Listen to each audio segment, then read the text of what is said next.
আমরা দেখলাম একটা হাসপাতাল, সেটাতে আগুন ধরিয়ে দিল। তো লজ্জা আমরা কোথায় ঢেকে রাখবো আমরা নিজেরাও বুঝছি না।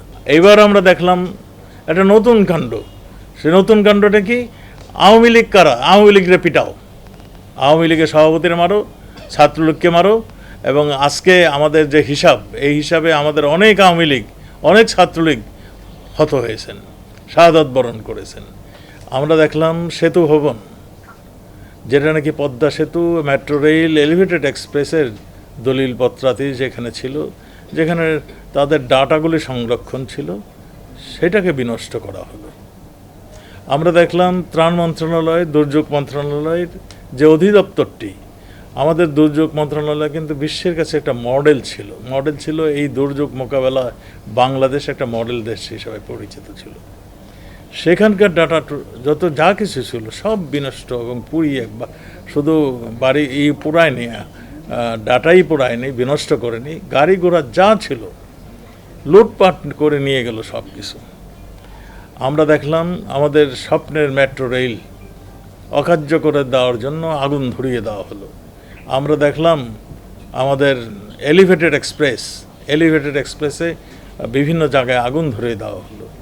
আমরা দেখলাম নরসিংদীতে একটা তাণ্ডব, হাইওয়ে পুলিশ আমার সেই থানাটি একদম গুড়িয়ে দেওয়া হলো, পুড়িয়ে গান পাউডার দিয়ে পুড়িয়ে দেওয়া হলো।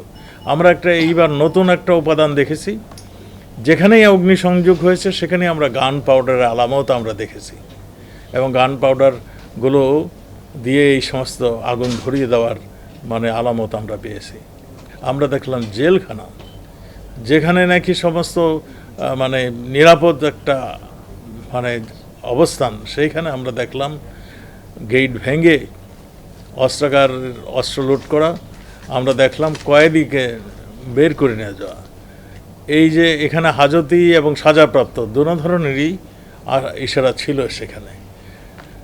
আমরা দেখলাম যেখানে নাকি 9 জন জঙ্গি ট্রায়ালের জন্য সেখানে ছিল।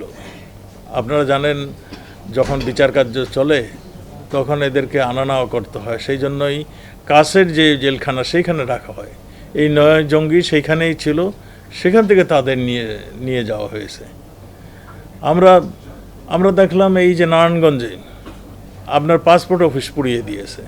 আমরা দেখলাম একটা হাসপাতাল, সেই হাসপাতালে যেখানে মা ও শিশু হাসপাতাল, সেখানে দেখলাম আমাদের 12 জন হাইওয়ে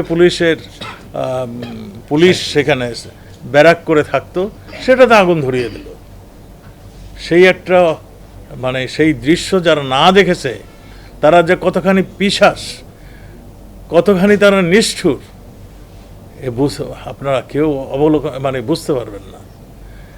সেই মায়েদের আজহারি আমাদের পুলিশ তখন রেস্কিউ করার জন্য ওখানে গেলে পুলিশের উপরে পাল্টা ধাওয়া। পুলিশ যখন আরও বিজিবিকে নিয়ে ওখানে যায়, তখন দেখা গেল যে এগুলিকে রেস্কিউ করা অসম্ভব। তখন হেলিকপ্টার যেয়ে আমাদের র্যাবের হেলিকপ্টার যেয়ে এই যে 12 জন যেই পুলিশ তাদেরকে উদ্ধার করলেন, এবং সেখানে মা এবং শিশুদেরকে উদ্ধার করলেন যারা চিকিৎসা সেবায় ছিল না। সেখানে 2 জন, একজন ছিল বয়স মাত্র 3 দিন, আরেকজনের ছিল 6 দিন। সেই শিশুদেরকেও পুলিশ সদস্যরা চরম মমতায় তাদেরকে নিজের জীবন বাজি রেখে তাদেরকে রক্ষা করেছেন। আপনারা দেখেছেন সেই নারায়ণগঞ্জে এক নারী সাংবাদিকের উপরে কি নিষ্ঠুর অত্যাচার, একটা পৈশাচিক অত্যাচার আমরা দেখলাম। আমরা এই সমস্ত লজ্জা আমরা কোথায় ঢেকে রাখবো আমরা নিজেরাও বুঝছি না।